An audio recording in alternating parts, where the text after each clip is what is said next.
আসসালামু আলাইকুম সবাইকে এবং স্বাগতম জানাই আমার আরো একটা ছোট্ট ভিডিওতে।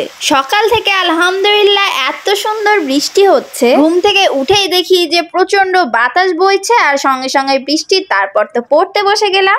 এখন বাজছে 6:56। টু বি অনেস্টলি বলছি যে এখন আমার সব রুটি বানানো শেষ। রুটি বানানো আর কি দেখাবো, শুধু দেখাচ্ছি যে আমার এই টাইমের মধ্যে কাজগুলো শেষ। আপনারা হয়তো এই যে দেখেন আমি রুটি বানিয়ে নিয়েছি। এখন হচ্ছে আমার বর তো ঘুমাচ্ছে,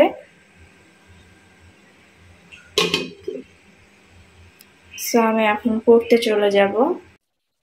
কি হলো, দাঁত তুলবা তোমার? কার জন্য এসছো সেটা তো বলো।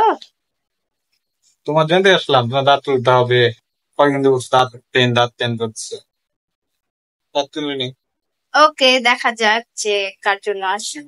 ও কয়েকদিন যাবত ধরে দাঁতের খুব সমস্যায় ভুগছিল আর তাড়াতাড়ি রান্নাবান্নাটা শেষ করে ডাক্তারের কাছে নিয়ে যায়। বাইরে থেকে এসে কিন্তু রান্না বান্নাতে মন কোনোভাবে বসে না, সেই জন্য আগেই রান্না বান্না করে নিয়েই গেছিলাম। মিষ্টি কুমড়া, লাউ দিয়ে ডিম আর হচ্ছে পাঙ্গাস মাছ। সো আজকে এই পর্যন্তই। সবাই ভালো থাকবেন আর আমাদের জন্য দোয়া করবেন। আল্লাহ হাফেজ।